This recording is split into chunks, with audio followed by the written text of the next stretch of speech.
When Donald Trump announced that the United States didn't need lumber or cars from Canada, millions assumed it was just another burst of political bravado. But this time, the words were followed by action. Then came the tariffs. Almost overnight, Washington labeled Canadian lumber a national security concern and slapped heavy duties on it. Within days, markets convulsed. Prices surged past $650 per thousand board feet. And the shock hit the American housing system. With full-force home builders felt the impact immediately.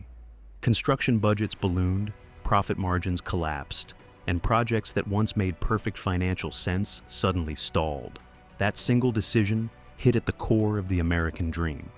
Roughly 1/3 of the lumber used in U.S. homes comes from abroad, and most of it flows from a single partner, Canada.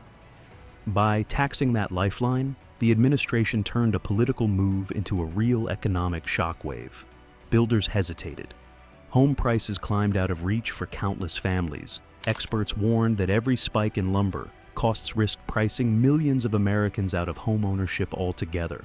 A plan meant to strengthen domestic jobs was now reshaping the foundation of American housing. Soon, the numbers revealed a truth political speeches had skipped. Canada supplies roughly 12 billion board feet of softwood lumber to the U.S. every year, about a quarter of America's total demand. Even if every American sawmill ran 24 hours a day, 7 days a week, production would still fall short by more than 3 billion board feet. Analysts had warned for years that replacing Canada wasn't a short-term fix. Even with new mills, a full workforce, and billions in investment, it could take nearly a decade for the U.S. to close the gap. That projection assumed the United States could secure enough resources and skilled labor. In reality, most American mills were already operating near their limits, running at around 95% capacity while wrestling with worker shortages and outdated equipment. These limits became visible everywhere. Lumber prices grew faster than wages. Contractors watched their costs climb with no relief in sight. Builders paid more for every frame, every beam, and every sheet of plywood. The ripple spread fast. Home prices rose. Construction slowed. Families planning to buy stepped back. What began as a policy to protect American jobs had turned into a pressure point on the broader economy. Every uptick in lumber cost added more weight to an already strained housing system. In trying to secure domestic industry, Washington had sparked an inflationary wave stretching from job sites to household budgets. Independence from Canadian imports now looked less like strength and more like strain, revealing how deeply connected the two economies had always been. While the U.S. wrestled with higher prices and stalled construction, Canada chose a very different response. Instead of fighting back with retaliation, Prime Minister Mark Carney's government took a strategic path: adaptation. Ottawa launched a $500 million initiative to help lumber producers diversify their export markets and reduce dependence on American buyers. Soon after, the government rolled out another $1.2 billion to protect the industry from anti-dumping duties and to strengthen global competitiveness. British Columbia's Minister of Forests, Ravi Parmar, set an ambitious target: redirect at least 10% of lumber exports to new international markets. This approach wasn't about confrontation. It was about reinvention. Canadian officials viewed the tariffs as a moment to rethink their entire industry. Provinces like British Columbia and Alberta, long dependent on the U.S. housing market, became centers for modernization. The government invested heavily in innovation grants, trade missions, and infrastructure upgrades to make global shipping faster and more efficient. What could have been a blow to confidence became the spark Canada needed to evolve. As the United States tightened its trade barriers, Canada expanded its reach for decades. Roughly 90% of Canadian lumber exports had flowed south across the border. That dependence seemed unbreakable. But when tariffs disrupted that pipeline, Canadian producers looked outward and discovered opportunities around the world.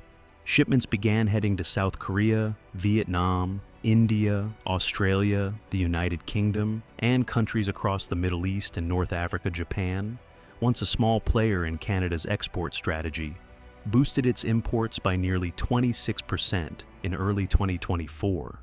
International buyers saw reliability where others saw risk. Trade deals with Germany and South Korea followed, opening new paths for growth and reinforcing Canada's reputation as a sustainable, trusted partner in global construction.